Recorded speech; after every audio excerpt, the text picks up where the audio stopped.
आवाज आ अच्छा रही है मेरी? चलें, ठीक है।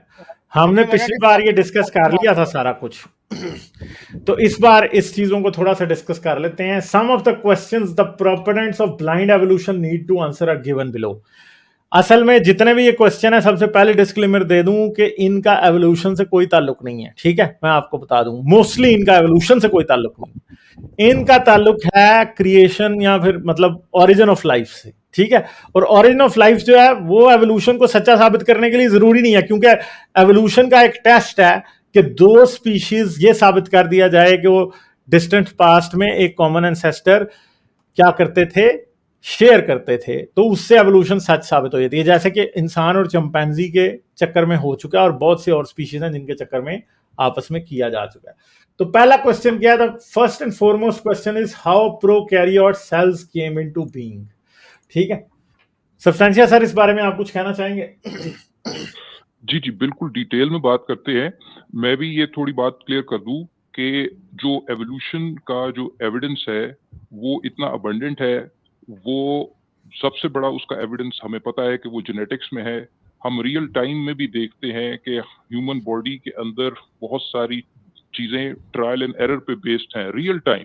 ऐसी एवोल्यूशन तो ट्रायल एंड एरर है ही है, लेकिन हम जब बीच में घुसते हैं तो हमें बहुत सारी बातें पता लगती हैं कि आज की तारीख में भी ट्रायल एंड एरर और फास्ट पेस्ड एक किस्म की नेचुरल सिलेक्शन होती है, जो हम ह्यूमन बॉडी के अंदर जो एंटीबॉडीज बनने का मैकेनिज्म है। जो आप फर्ज करें, अगर आपको वैक्सीन लगा या अगर आपको एक दफा को बीमारी हुई, कहते हैं ना कि एक दफा आप कोविड को एक्सपोज हो गए तो आपने उसके लिए एंटीबॉडीज बना ली, तो वो एंटीबॉडीज कैसे बनती हैं? वो भी एक ट्रायल एंड एरर का मैकेनिज्म है। कुछ एंटीबॉडीज बनने लगती है, एंटीबॉडी भी प्रोटीन होती हैं, वो उनके दरमियान एक फास्ट पेस नेचुरल सिलेक्शन होती है। तो ऐसा नहीं होता कि आपके अंदर वैक्सीनेशन गई या आप इन्फेक्ट हुए तो उसके रिस्पॉन्स में इमीडिएटली जैसे कि क्राफ्ट करके बाय डिजाइन वो खास किस्म की एंटीबॉडी बन गई। वो भी एक नेचुरल सिलेक्शन है। जब आपके सेल्स डिवाइड होते हैं, मेरे अंदर, आपके अंदर इस वक्त सेल डिवीजन हो रही है, तो वो परफेक्ट नहीं होती। उसको बार बार जहां जहां एरर्स होते हैं उसको बार बार जाके रिपीट किया जाता है, करेक्ट करने की कोशिश की जाती है। कई ट्राइज के बाद, ट्रायल एंड एरर के बाद, जो ये कहते हैं कि जो हो मार्वल है कि जी डीएनए रेप्लिकेशन इतनी एक्यूरेट है और हाई फिडेलिटी है, वो भी क्या कहते हैं ट्रायल एंड एरर से होती है। ये सारी बातें एवोल्यूशन के साथ क्या कहते हैं अलाइन होती हैं, किसी गॉड हाइपोथेसिस के साथ अलाइन नहीं होती। तो एवोल्यूशन का एविडेंस तो अबंडेंट है। और ये क्वेश्चन जिस तरह गालिब ने कहा कि अगर ओरिजिन ऑफ लाइफ के कुछ क्वेश्चंस के बारे में साइंस के पास आज की तारीख में अगर वो अभी वर्क इन प्रोग्रेस है, तो इसका ये मतलब हरगिज नहीं है कि किसी तरीके से एवोल्यूशन का केस वीकन होता है। ठीक है, साइंस जो है वो कोई ऑस्ट्रिच की तरह अंदर रेत के अंदर गर्दन नहीं डालती। साइंस इन सारे क्वेश्चंस को हेड ऑन लेती है, और हम हेड ऑन लेंगे इन क्वेश्चंस को। जो साइंस ने प्रोग्रेस की है हम वो बयान करेंगे। हमको साइंस इन तमाम क्वेश्चन से भागती नहीं है। इन्होंने ऐसे इस यानी कि ये सवालात ऐसे बयान किए कि जैसे साइंस और मॉडर्न एवोल्यूशनरी रिसर्च और origin of life research has got nothing to say in response to these questions. ऐसा हरगिज नहीं है। ये कहीं बैठे हुए हैं आज से 40 साल पहले, शायद इससे भी पहले, जब ये क्वेश्चंस को बहुत बड़े क्वेश्चन समझे जाते थे। ठीक है, आज की तारीख में इन सवालों पर बहुत बड़ी बड़ी प्रोग्रेस हुई है। ठीक है जी, एक तो मैं ये बात कर दूं, तो ये पहला डिस्क्लेमर था। दूसरी बात ये कि ये लोग ये भी समझ रहे हैं, हमेशा कोट करते हैं क्रिएशनिस्ट के जी वो 1952 में वो स्टैनली मिलर ने जो अमीनो एसिड्स बना के दिखा दिए थे, तो उसके अंदर जो यूजफुल अमीनो एसिड्स थे उनकी अमाउंट्स बड़े ट्रेस अमाउंट्स थे, उसने साथ और बहुत कुछ हजारों और किस्म के मॉलिक्यूल्स जो थे वो सिंथेसाइज हो गए थे, जो कि शायद क्या कहते हैं ओरिजिन ऑफ लाइफ को बूटस्ट्रैप करने में, शुरू करने में, किक स्टार्ट करने में मददगार साबित ना हो। वो समझते हैं कि 1952 स्टैनली मिलर के एक्सपेरिमेंट के बाद शायद इस फील्ड में कुछ हुआ ही नहीं है। ठीक है, हम इस वक्त 2023 में बैठे हुए हैं। पिछले 22, 23, 25 सालों में जो जो ओरिजिन ऑफ लाइफ की रिसर्च में हो गया, हम उसको क्या कहते हैं एड्रेस करेंगे। सबसे पहले ये कि जी वो कह रहे हैं कि जी प्रोकैरियोट सेल्स कैसे वजूद में आए। तो बात यह है कि प्रोकैरियोट सेल्स, ये सवाल कि प्रोकैरियोट सेल्स कैसे क्या कहते हैं वजूद में आ सकते हैं। Substantia, can ji can ji before going into the question, क्या थोड़ा सा मैं आप ये जो बात की उससे रिलेटेड एक बात कर सकता हूँ? जी जी कीजिए प्लीज। जी, देख आपने जो एक्सप्लेनेशन दी अभी, वो टू सम डिग्री assumes के शायद जिन लोगों ने ये लिखा है वो ये सारी चीजों पे सोचते हैं या उन्होंने इसमें तालीम हासिल की है, और आप उसको एक पढ़े लिखे अंदाज में जवाब देने की कोशिश कर रहे हैं based on the current actual model of the world जहाँ पे हम खड़े हैं। लेकिन मुझे नहीं लगता ये एक सवाल उस अंदाज से लिखे गए हैं। ये सवाल लिखे गए हैं एक 12वीं क्लास के बच्चे को ओवरवेलम करने के लिए, कंफ्यूज करने के लिए कि उस बेचारे को समझ ही नहीं कुछ आए कि ये बातें हो क्या रही हैं। ये ऐसे क्वेश्चंस हैं जो कि top let's say unless somebody has read through these areas, ये नहीं लोगों को पता होंगे। और एक 12वीं के बच्चे को आप जब ओवरवेलम, ये इंटेंशनली ये सवाल बड़े क्लियरली इसलिए लिखे गए हैं कि बस ऊपर ओवरलोड कर दो और ऐसे सवाल दे दो जिसका जवाब ना जवाब उस्ताद के पास है ना स्टूडेंट के पास है, तो सब एट दी एंड जो कहेंगे जी बनाने वाला कौन है, अल्लाह। तो आपका जवाब देना इसका बिल्कुल मुझे लगता है, बट आई थिंक ये क्लैरिटी बड़ी जरूरी है कि ये कोई वैलिड क्वेश्चन उनके कोई साइंटिफिक इंक्विजिशन की वजह से नहीं डाले गए कि बच्चे का दिमाग चलना शुरू हो, ये सिर्फ मडी करने के लिए डाले गए। बिल्कुल सही पॉइंट, बिल्कुल सही पॉइंट है। ये बात आपकी बिल्कुल मैं 100% एग्री करता हूँ कि उनका जो 12वीं के जो बच्चे हैं उनका अभी जाहिरी बात है कि वो लेवल नहीं है कि वो इन सवालों की नेचर को समझ सके, और कहीं ना कहीं से ये सवालात जो हैं कुछ क्रिएशनिस्ट वेबसाइट से कॉपी किए गए होंगे मोस्ट लाइकली। बहरहाल कुछ सवालात जो साइंटिफिक कम्युनिटी में भी किए जाते हैं। हमारा पर्पस ये है कि हम कोशिश करते हैं। अच्छा किया आपने इसको एक मुझे हेड्स अप दिया, और मैं ये एंगल बड़ा इंपॉर्टेंट है। इनको ब्रीफली सर आंसर करें, लंबा नहीं करना है, लंबा नहीं करते। हाँ, बात हाँ, ये है कि भाई देखें, हम सिर्फ इस चीज को एड्रेस करना चाहते हैं। जी जी जी देखिए, तो इसमें लोगों का सवाल, हर सवाल की नेचर क्या है, ये जितने सवाल है हमें चले वन बाय वन भी जाने की शायद जरूरत नहीं है। देखिए, इसमें सवालात की नेचर क्या है कि ये चीज कहां से आ गई, एक्स कहां से आ गया, वाई कहां से आ गया, जी कहां से आ गया।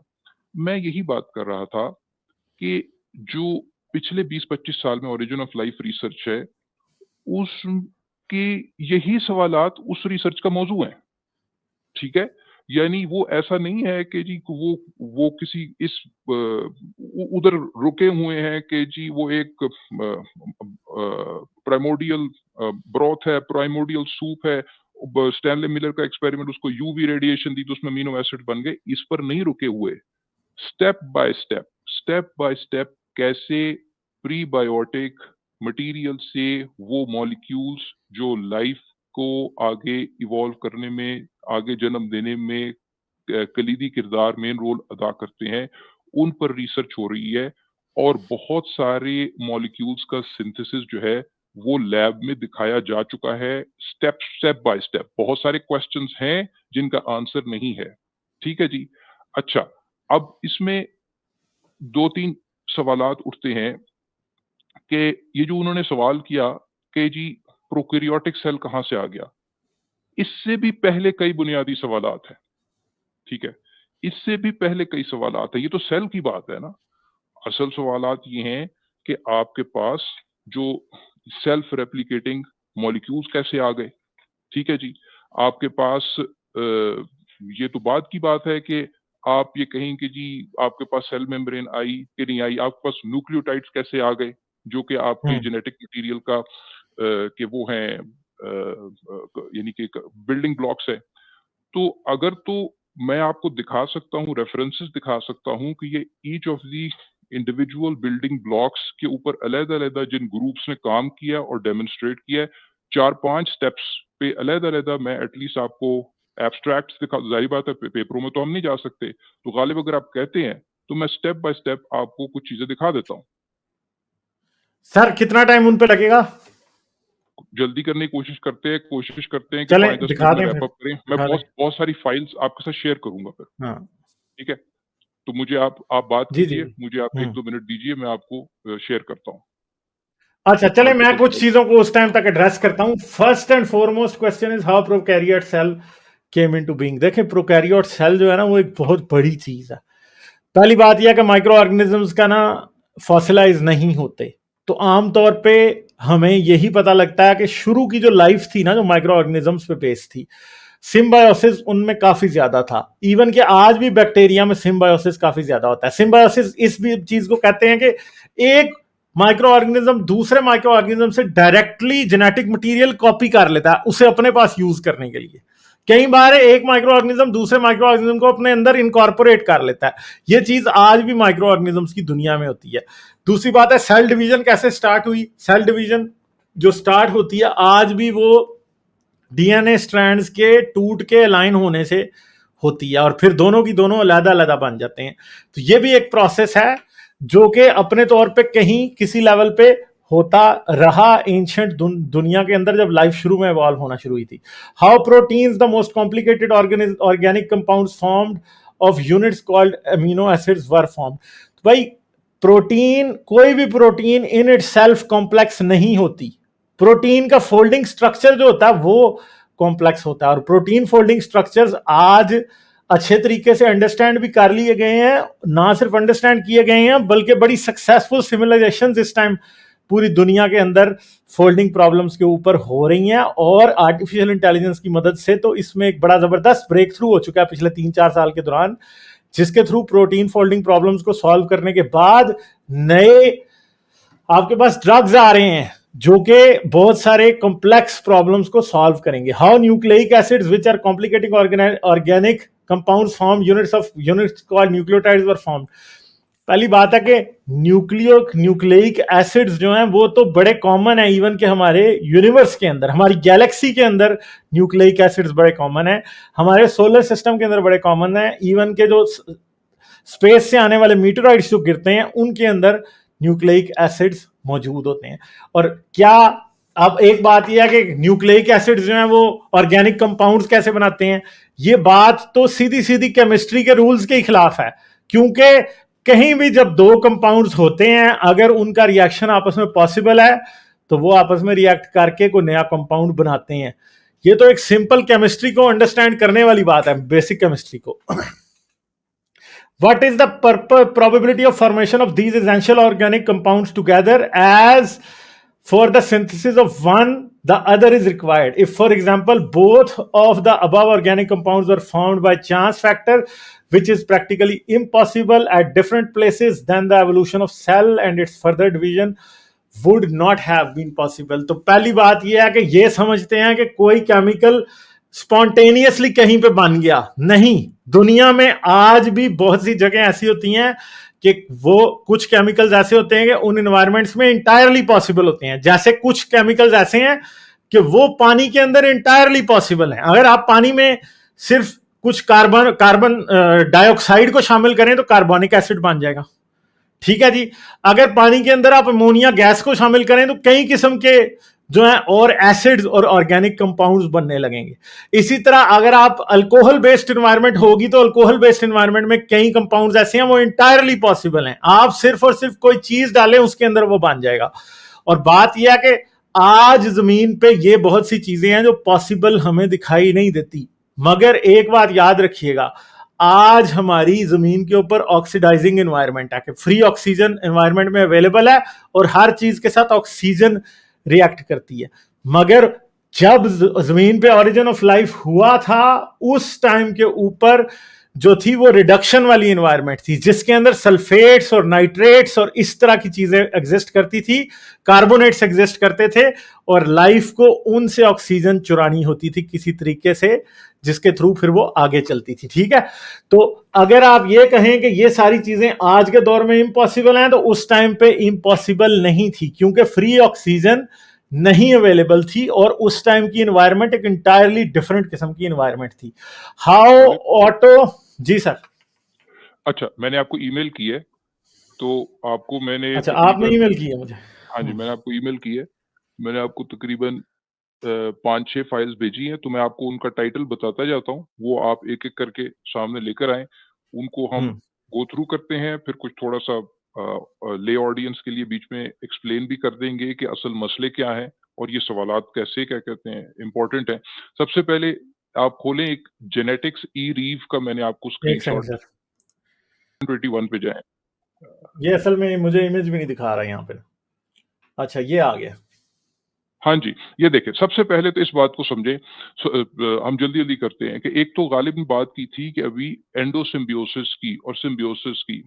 वो क्या चीज़ होती है, वो ये है कि जो आपके जो डिफरेंट सेल्स हैं, उनके अंदर जो उनके बिल्डिंग ब्लॉक्स हैं, जो ऑर्गेनेल्स हैं, वो डिफरेंट बैक्टीरिया से डिफरेंट ऑर्गेनिज़म्स थे, वो खुद बैक्टीरिया थे और वो आपस में मिले हैं, इसको सिम्बियोसिस, एंडोसिम्बियोसिस कहते हैं, जिससे ये सेल वगैरह ओरिजिनेट किए हैं।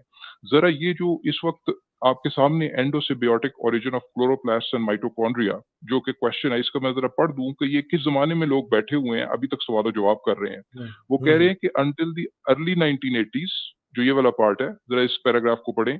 There was a long-standing controversy as to whether chloroplasts and mitochondria evolved from free-living eubacteria or were derived from compartmentalization of genetic material within the cell.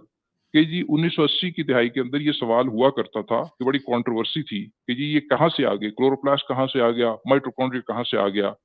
This controversy has now been settled decisively in favor of the endosymbiont hypothesis. यानी उस वक्त ये एक hypothesis था कि ये चीजें मुख्तलिफ जगहों से माइटोकॉन्ड्रिया, क्लोरोप्लास्ट, डिफरेंट बैक्टीरिया से आई हैं।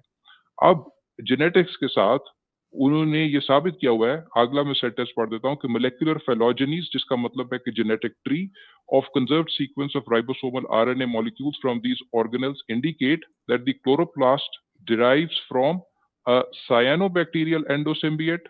इसको आप गूगल भी कीजिएगा कि क्लोरोप्लास्ट जो कि प्लांट्स में है, वो डिराइव करता है साइनोबैक्टीरिया से, वाइल द माइटोकॉन्ड्रियन जो हम में है, जानवरों में, mitochondrion originated from a member of sub division of purple bacteria. तो इस पर आप जाके गूगल कीजिएगा, आपको इनकी जो जेनेटिक लिनिएजेस हैं, जो एंसेस्टर है आपकी ऑर्गेनेल का या भी ऑर्गेनिज्म का, हमारे एंसेस्टर की बात नहीं हो रही, हमारे सेल्स के अंदर जो माइटोकॉन्ड्रिया है, जो कि हमारी मेटाबॉलिज्म और एनर्जी के इस्तेमाल के लिए इस्तेमाल होता है, माइटोकॉन्ड्रिया, और प्लांट्स में क्लोरोप्लास्ट है जो कि फोटोसिंथेसिस के लिए होता है, वो खुद इवॉल्व हैं फ्रॉम प्रीवियस बैक्टीरिया। इसका हतमी लेवल तक आपका क्या कहते हैं जेनेटिक एविडेंस आ चुका हुआ है। तो ये तो क्वेश्चन हो गया हुआ आउटडेटेड, एंडोसिम्बियोसिस वाला। Endosymbiosis is no longer a hypothesis, ठीक है, इसके ऊपर आपके पास कंपेलिंग एविडेंस मौजूद है। अच्छा जी, अगला सवाल उनका ये है कि सेल वगैरह कैसे आए। तो हम यही बात कर रहे थे कि आप अगर ये खोलें कुछ ऐसी चीजें कि जो आरएनए से पहले मौजूद है। देखिए, मैं एक्सप्लेन फिर कर देता हूं कि जो ह्यूमन बॉडी के अंदर या किसी भी सेल के अंदर जो मैकेनिज्म है कि डीएनए के अंदर इंफॉर्मेशन स्टोर्ड है, और वो जो इंफॉर्मेशन है उसने अल्टीमेटली इस्तेमाल होना है। किस लिए? वो इसलिए इस्तेमाल होना है कि प्रोटीन्स कौन सी बननी है। ये जो प्रोसेस है, ये इसमें दो मेजर स्टेप्स है। पहला स्टेप कहलाता है जिसको ट्रांसक्रिप्शन बोलते हैं, डीएनए से एक कॉपी बनती है जो आरएनए कहलाता है।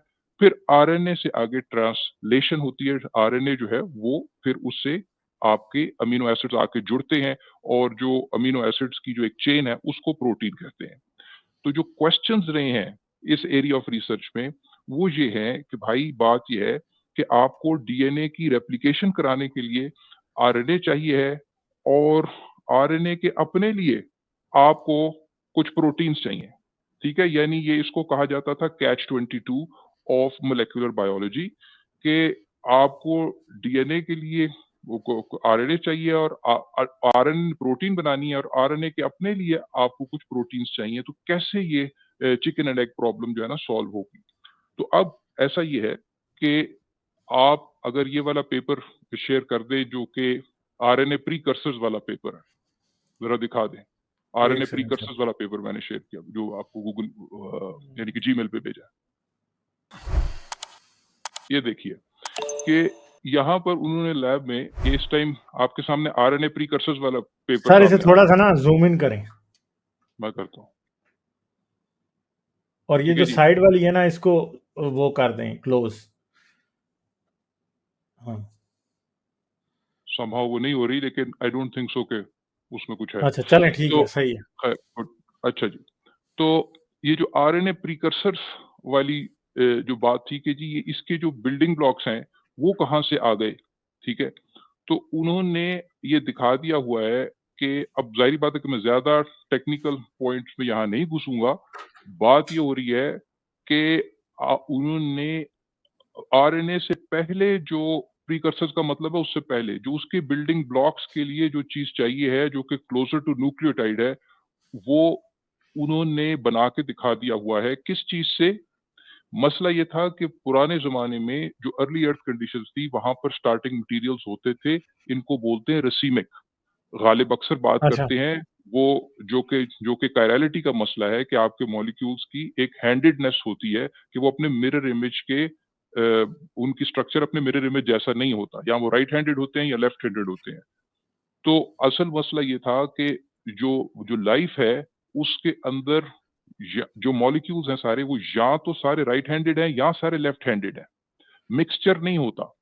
लेकिन शुरू में आपके पास जो अर्ली अर्थ कंडीशंस थी, वो हमें ये बताती हैं कि आपके पास वो मिक्सचर वाले क्या कहते हैं मॉलिक्यूल्स थे। उससे कैसे एक हैंडेडनेस वाले या इधर राइट हैंडेड या लेफ्ट हैंडेड बन सकते हैं, जो कि आरएनए के प्रीकर्सर के तौर पे एक्ट करते हैं, ये एक बहुत बड़ा सवाल था। ये उन्होंने साबित किया है कि वो बेसिकली उन अर्ली कंडीशंस में जो कि अर्थ की अर्ली कंडीशंस थी, उनसे ऐसा मुमकिन है। अब आप इसको पढ़ लें, वो कह रहे हैं कि the emergence of molecules of single chirality, इसका मतलब है single handedness from complex multi component mixture supports the robustness of this synthesis process under potential prebiotic conditions, ठीक है, and provides a plausible explanation for the single handedness of biological molecules before the emerging of self replicating informational polymers. यानी उससे पहले की बात हो रही है, अभी कोई आरएनए नहीं है, कोई सेल्फ रेप्लिकेटिंग नहीं है। उसके जो आपको प्री रिक्विजिट्स चाहिए हैं, वो उन्होंने करके दिखा दिए हैं under of course potentially those condition जो कि प्रीबायोटिक कंडीशंस थी। पहला तो ये क्या कहते हैं आप इसको याद रखें। उसके बाद अगला जो मैं आपको दिखाने जा रहा हूँ, अगला सवाल ये था कि भाई प्रोटीन्स कहाँ से आ गई? अब मसला क्या है कि जो प्रोटीन्स किस लिए चाहिए? प्रोटीन्स इसीलिए चाहिए कि आपको प्रॉपर रेप्लिकेशन करने के लिए भी आपको प्रोटीन्स की ज़रूरत है, और प्रोटीन्स खुद जो है वो प्रॉपर रेप्लिकेशन का नतीजा है। मैं स्ट्रेस कर रहा हूँ कि दिस इज़ द कैच 22 या चिकन एंड एग प्रॉब्लम, जो कि मॉलिक्यूलर बायोलॉजी के लिए एक इंटरेस्टिंग साइंटिफिक क्वेश्चन रहा है। अब जो ओरिजिन ऑफ लाइफ के साइंटिस्ट हैं, वो किन बातों पे फोकस कर रहे हैं?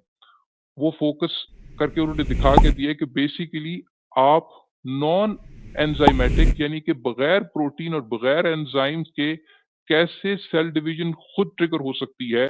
और उन्होंने पहले उनका टारगेट ये था कि यार 4-5 बेस पेयर्स तक बना के दिखा दें। अभी उन्होंने ये पेपर भी थोड़ा 4-5 साल पुराना है, उन्होंने 25 न्यूक्लियोटाइड्स लॉन्ग का एक प्रोटोसेल मॉडल में वो करके दिखा दिया है, जो कि नॉन एंजाइमेटिक प्रोसेस है। ठीक है जी। यानी जिसके लिए प्रोटीन्स चाहिए ही नहीं है, एंजाइम्स चाहिए ही नहीं है, और देयरफॉर ये हाइपोथेसिस कि शुरू की कंडीशंस में आपको, यानी ये मैं पढ़ ही देता हूँ, वो कह रहे हैं कि जी the non enzymatic template directed generation of primary extension products long enough to encode active ribozymes and aptamers inside model protocells suggest possible routes to the synthesis of evolving cellular systems। क्योंकि जब कुछ था ही नहीं, अभी ये proteins तो आई नहीं थी, तो उस वक्त आपकी इन मॉलिक्यूल्स के जुड़ने के लिए ये कहना कि जी आपको प्रोटीन्स चाहिए हैं ताकि इनकी रेप्लिकेशन हो सके, जाहिर बात है कि वो एक आउट ऑफ द वर्ल्ड बात लगेगी। वो बड़ा अच्छा साइंटिफिक क्वेश्चन है, लेकिन अब उन्होंने ये साबित कर दिया आपको शुरू में उन सिंपल प्रोटोसेल्स में प्रोटीन्स की जरूरत ही नहीं थी। नॉन एंजाइम्स के बेस पर क्या कहते हैं हो सकती है। मैं जल्दी जल्दी आपको टाइटल्स अब दिखाता हूँ, फिर हम कंक्लूड करते हैं। ये एक self sustained replication of an RNA enzyme, इसके ऊपर पढ़े कि कैसे क्या कहते हैं आप ये बगैर किसी और क्या कहते हैं प्रोटीन्स की मदद से सेल्फ सस्टेन्ड रेप्लिकेशन इनमें हो सकती है। सेल्स की फॉर्मेशन कैसे हुई, ठीक है जी, इसमें भी आपको जो जो क्वेश्चंस, ये वाले पुराने क्वेश्चंस हैं कि जी अच्छा प्रोकैरियोटिक सेल कहाँ से आ गया, कैसे आ गया, सेल मेम्ब्रेन कहाँ से बन गई। सेल मेम्ब्रेन जो है, प्रोटो सेल मेम्ब्रेन्स कब की बन रही हैं, मसला कुछ और है, क्वेश्चंस कुछ और हैं। जो जो फैटी एसिड होते हैं आपने सुना हुआ है, उनसे जो ग्रोथ होती है मेम्ब्रेन किस्म की, सेल मेम्ब्रेन की, वो जो एक्सटेंशन उनकी बनती है, वो एक वेल नोन बात है। मसला ये था कि पहले ये समझा जाता था कि जो आपके ये हैं सेल मेम्ब्रेन्स जो फैटी एसिड से बनेंगी, क्या वो इस काबिल हैं कि उनके थ्रू न्यूक्लियोटाइड्स वगैरह गुजर भी सकते हैं कि नहीं गुजर सकते, जो शुरू में चाहिए। तो अब उन्होंने बात उससे आगे निकल गई हुई है, मैं ये पढ़ देता हूँ फिर हम कंक्लूड करते हैं। वो कहते हैं जी fatty acids and their corresponding alcohols and just like ignore the terminology are attractive candidates for the components of protocell membranes। ये तो कब के लोग दिखा चुके हैं कि जी अगर ये इनसे वो शुरू के सेल्स की मेम्ब्रेन बन सकती थी, ठीक है। मसला ये था कि क्या वो इस काबिल है कि उनके थ्रू न्यूक्लियोटाइड्स और वो चीजें जिनका सिंथेसिस अलग तरीके से दिखाया जा चुका है वो गुजर सकती हैं, और ताकि एक प्रोटोसेल की फॉर्मेशन क्या लाइकली भी है कि नहीं है। तो यहाँ पर उन्होंने ये शो किया कि here we show that such membranes allow the passage of charge molecules such as nucleotides so that activated nucleotides added to the outside of a model protocell spontaneously cross the membrane and take part in efficient template copying in the protocell interior। यानी जो उन्होंने प्रोटोसेल बनाया है lab के अंदर, उसके अंदर ना सिर्फ वो जो उनकी ये जो एक किस्म की आर्टिफिशियल जो प्रोटो मेम्ब्रेन है, उसमें से ना सिर्फ ये चीजें मॉलिक्यूल्स केमिकल्स गुजर जाते हैं, वो तो पास कर ही जाते हैं, लेकिन अंदर जाकर उस प्रोटोसेल में आगे कॉपिंग के अंदर वो हिस्सा लेते हैं। ठीक है जी। तो ये चीजें, ये है लेवल ऑफ रिसर्च। मेरे ख्याल से अब मैं बंद करता हूं और हम जनरल क्वेश्चंस के ऊपर चले जाते हैं। पॉइंट ये है, जिस तरह गोल्डन एज कह रहे थे कि ये बेसिकली कंफ्यूज करने के लिए उन्होंने इस तरह के सवाल डाले हैं। हाँ ये कोई भी नहीं कह रहा, ये कोई भी नहीं कह रहा कि इन सारे सवालों के जवाब हतमी तौर पर साइंस दे चुकी है, लेकिन ये कहना कि science has got nothing to offer in response to these questions, ये मेरा मकसद था कि अगर आपको पूरे तरीके से ये बातें समझ नहीं भी आती, टेक्निकल है, ऑफ कोर्स टेक्निकल जार्गन है इसमें, तो कम से कम ये बात समझें कि साइंस ने पिछले 20-25 सालों के अंदर बहुत बहुत बहुत ज्यादा प्रोग्रेस की है to answer these questions. In any case, अगर ये क्वेश्चन सारे के सारे अनआंसर्ड भी रह जाएं, तो ये ओरिजिन ऑफ लाइफ के क्वेश्चंस हैं। एवोल्यूशन का एविडेंस अपनी जगह खड़ा है। आपको एवोल्यूशन को असेस करना in the light of evidence that supports evolution. ठीक है, ओरिजिन ऑफ लाइफ एक डिफरेंट क्वेश्चन है। चले, थैंक यू। हाँ, तो सर ये अब आगे क्वेश्चन मेरे ख्याल है क्वेश्चन नंबर 9 से हम शुरू करते हैं। If billions of prokaryotes are cultured together for 100 years, what would be the probability of evolution of a eukaryote cell in one claimed at the beginning? मसला ये है कि कोई भी ये क्लेम नहीं करेगा कि 100 साल में प्रोकैरियोट से यूकैरियोट बन जाएगा। भाई नहीं बनेगा, ठीक है, क्योंकि इसके लिए बिलियंस ऑफ ईयर्स लगे हैं। जमीन अभी तो रिसेंटली सर वो बोरिंग बिलियन से रिलेटेड रिसर्च आई है, जो कि इनकी कैम्ब्रियन एक्सप्लोजन वाली बोंगी का भी सत्यानाश उसने कर दिया। अभी रिसेंटली रिसर्च आई है, उसको भी हम थोड़ा सा दिखा देंगे। गालिब, इस अच्छा, क्वेश्चन की कोई हैसियत नहीं है इन द लाइट हाँ ऑफ एविडेंस। जब ये साबित हाँ हो गया है कि यूकैरियोटिक सेल्स के अंदर जो आपके प्रोकैरियोटिक, कंपोनेंट्स हाँ हैं, जो क्लोरोप्लास्ट और माइटोकॉन्ड्रियम, ये बेसिकली प्रोकैरियोटिक इनकी लिनियज है, इनहेरिटेंस है। तो ये और साबित हो चुका है जेनेटिकली ये साबित हो चुका है हाँ, कि यूकैरियोट्स के अंदर प्रोकैरियोट के जीन्स हैं, बिल्कुल सिमिलर बिल्कुल जीन्स हैं उनके अंदर। जैसे इंसान और चिंपैंजी के थ्रू सिमिलर डिसेंट हो सकता है एस्टैब्लिश, वैसे उनका भी हो रहा है 100%। हाँ, बिल्कुल। हाँ, तो ये बात तो साबित हो चुकी है। इस क्वेश्चन की तो ये तो आज ही डिस्पोज ऑफ किया जा सकता है। आगे चले। फिर what is the probability of developing a living cell for material components of a cell putting together? Non zero. ठीक है जी, नॉन जीरो। इसका सिंपल इतना सा आंसर है कि नॉन जीरो प्रोबेबिलिटी है भाई। ठीक है, और अच्छी खासी हाँ सिग्निफिकेंट प्रोबेबिलिटीज वैसे अभी तो हम देख कर आए हैं कि आपको सारा हमने दिखाया कि बिल्डिंग ब्लॉक से कैसे उन कंडीशंस पे अब साइंटिस्ट ओरिजिन ऑफ लाइफ के रिसर्चर हैं, वो बड़े केयरफुल हैं कि वो अपनी तरफ से मैन मेड कंडीशंस बनाने की कोशिश ना करें, बल्कि उन कंडीशंस पर जिसमें जो कि लाइकली अर्ली अर्थ कंडीशंस हैं, उनमें ये सिंथेसाइज हो सकते हैं स्पॉन्टेनियसली कि नहीं। बार बार एविडेंस आ रहा है, आपको अभी दिखाया कि वो हो रहे हैं। उनकी जो भी प्रोबेबिलिटी है, हो तो रहे हैं ना, प्रोबेबिलिटी निकालते रहे आप, लेकिन हो रहे हैं आपके पास, आपके सामने। हाँ हाँ, ठीक है जी। अच्छा, the most important question is what is life, how it originated? मतलब ये आप देखें कि ये क्वेश्चन कि what is life, how it originated, ये अगर समझते हैं कि ये एवोल्यूशन के लिए सबसे इंपॉर्टेंट क्वेश्चन है, तो भाई ये नहीं है। एवोल्यूशन जो है वो लाइफ का चेंज है, वो एवोल्यूशन लाइफ का जो है ना वो ओरिजिनल नहीं है, ठीक है।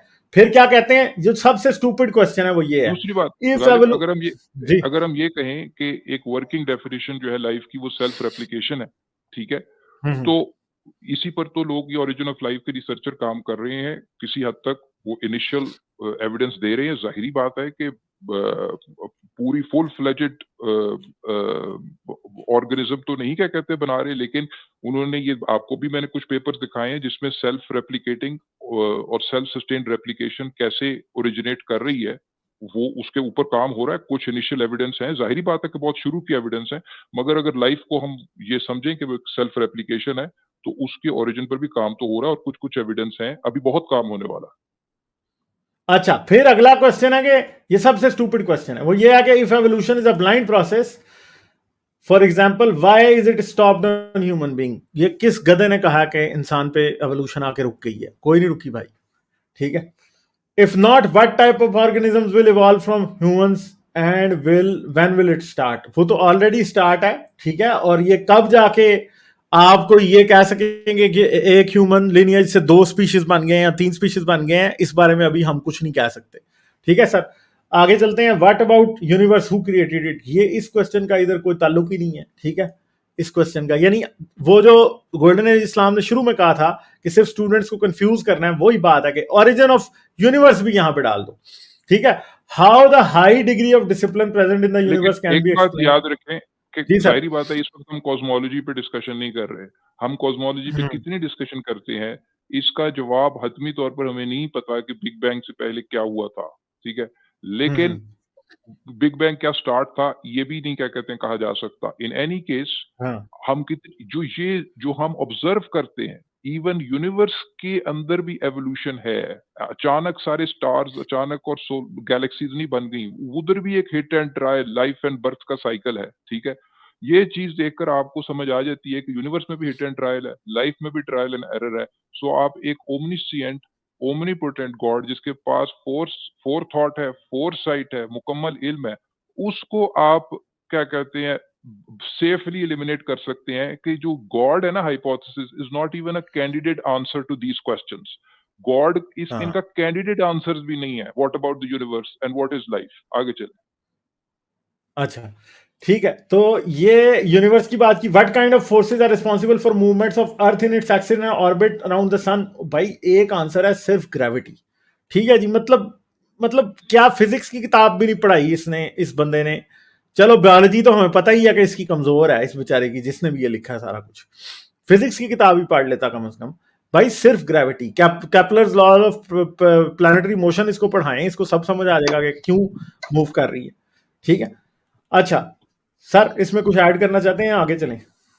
नहीं, आगे चले, ये तो अच्छा, the matter as a whole is inorganic, organic compounds are produced by the green plants which are produced in the ecosystem.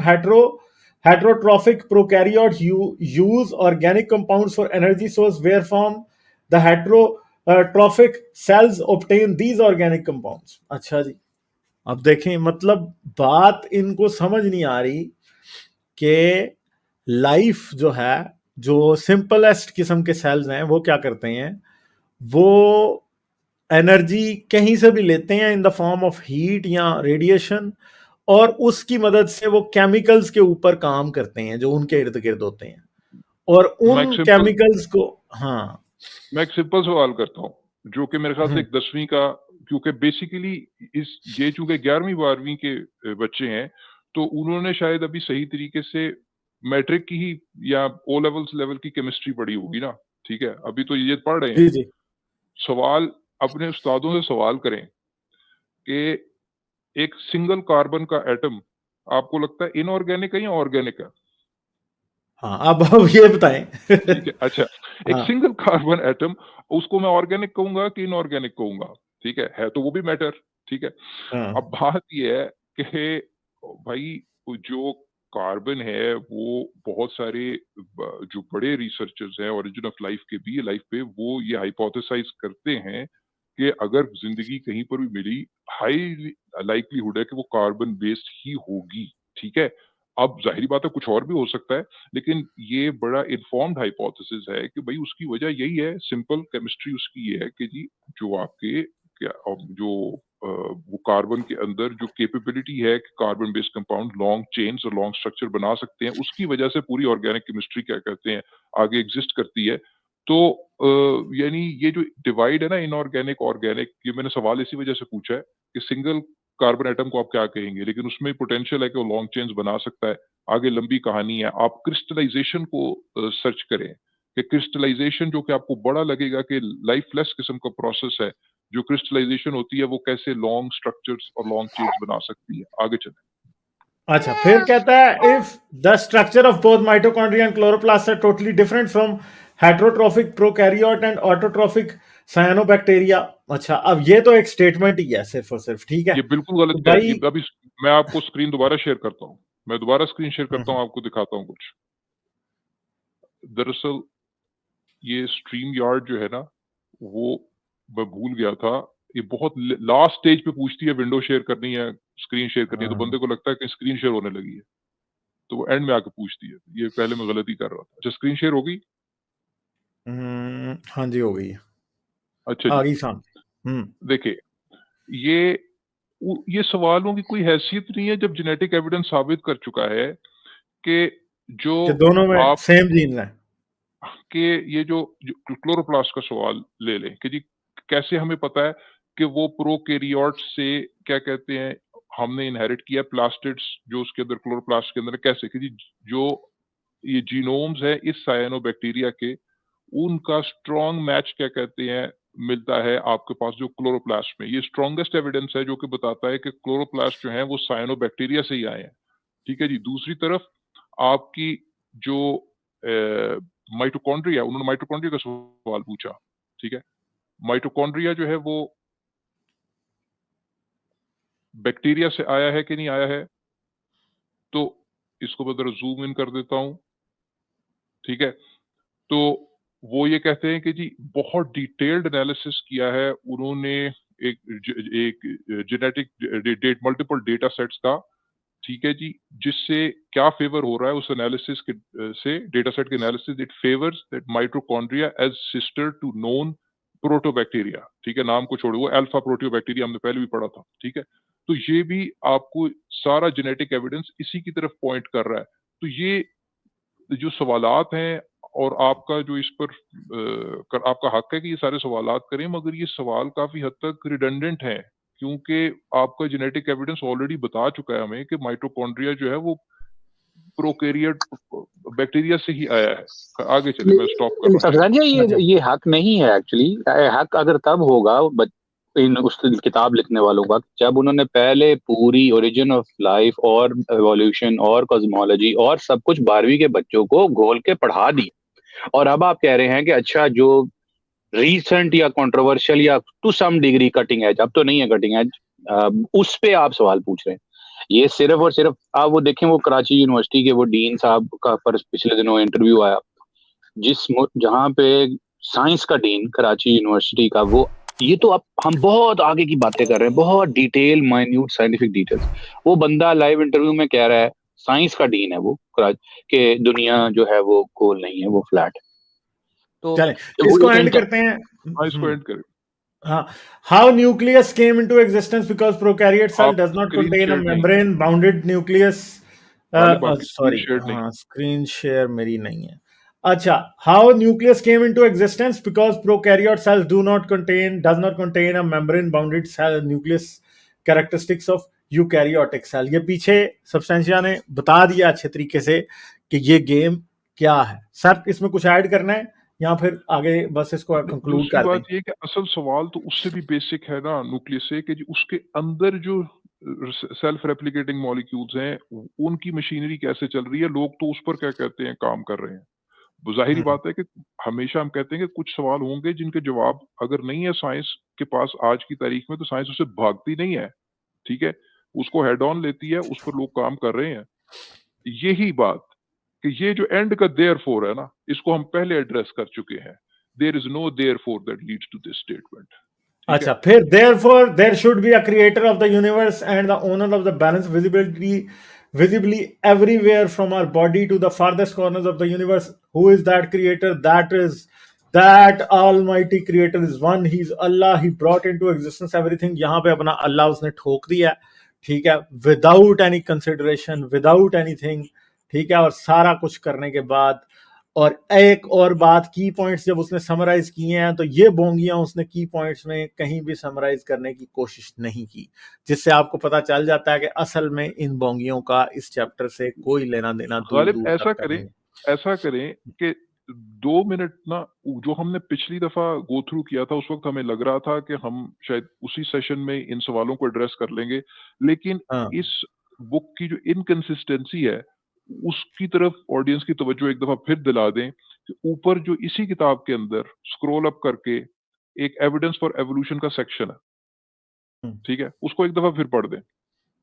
तो यहाँ पे एक सेकंड, यहाँ पे है evolution, new Darwinism, evolution, evidence for evolution. ये जरा पढ़ दें कि new species are evolved by descent with modification from a common ancestor. खुद कह रहा है there are many facts and evidences from almost all subdivisions of biological sciences that prove that evolution has occurred.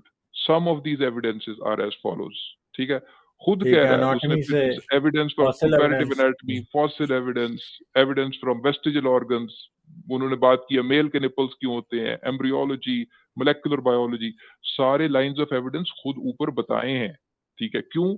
Most likely ये उन्होंने किसी और text book से उसका रीफ्रेज वर्जन कॉपी किया है, और उसमें कोई हर्ज नहीं है। मैं कहता हूं कि अगर कोई, एज लॉन्ग एज उन्होंने कोई कॉपीराइट वायलेशन नहीं की, अगर दुनिया में इतनी अच्छी बुक्स अवेलेबल हैं, अगर उनसे इंस्पायर होकर उन्होंने इसको कॉपी किया है और कोई कॉपीराइट वायलेशन नहीं की, कंसेंट के साथ किया है, तो कोई इसमें मसला नहीं है। तो ऊपर सारी लाइंस ऑफ एविडेंस पढ़ा के आए हैं बच्चों को कि क्या कह रहे हैं कि बायोलॉजिकल साइंस की तकरीबन हर सब डिवीजन, हर ब्रांच से एविडेंस जो है वो उबल के पोर इन कर रहा है, और नीचे लेकिन फिर भी उन्हें एक क्रिएशनिस्टिक डिस्क्लेमर देना पड़ा। तो अब हम क्या कर सकते हैं? चलें इसको एंड करते हैं यहाँ पे, ठीक है। मेरा तो ख्याल है, मैं थोड़ा सा इसमें अगर वो मतलब सोशल साइंस के हवाले से दूं कि ये सवाल जो है ना, ये उन्होंने मुल्लाओं को एड्रेस करने के लिए, खुश करने के लिए शामिल किए हैं कि ये ज़्यादातर ये केपी में पढ़ाई जा रही है, पंजाब में ये बुक नहीं पढ़ाई जा रही ना, तो वहाँ पे जो जिस किस्म का सोसाइटी का आपका एनवायरनमेंट है, उन्होंने उन्हें खुश करने के लिए 2-4 बार अल्लाह का नाम भी डाल दिया और भी देखा जी देखो जी ऐसी साबित कर देता है। मुल्ला इसी बात पे खुश हो जाएंगे और उस बच्चों को ना मेरे ख्याल में ये पढ़ाया जाएगा ना उनसे इस बारे में, जैसा आपने कहा कि उसे की पॉइंट में शामिल करने की उसने ज़हमत तक नहीं की। So that could be a political or a social reason that why have they come up with these stupidity. Asim भाई, ये जो इनिशिएटिव था ना, ये मुल्ला को खुश करने के लिए नहीं था, एक्चुअली मुल्ला ही इन्फ्लुएंस टाइप के लोग ही अब बोर्ड ऑफ एजुकेशन में थ्रू आउट फैल गए हैं। इमरान खान ने जो कहा था कि जो यूनिफाइड करिकुलम है, और ये बेसिकली आप यूं कह लें कि ये मदीने की रियासत का करिकुलम की तरफ मार्च था कि मदरसे है और ये सबको सिंगल प्लेटफॉर्म लाया गया है। इम्पोज नहीं किया गया ना, ये देखें, ये वाली बायोलॉजी की ये वाली किताब जो है ना, ये सिर्फ खैबर पख्तूनख्वा में पढ़ाई जा रही है। हमने पंजाब की बुक से की थी, उसमें ये नहीं है। सिंध ने तो आउटराइटली इसको रिजेक्ट कर दिया था कि जी we are not going to follow your curriculum.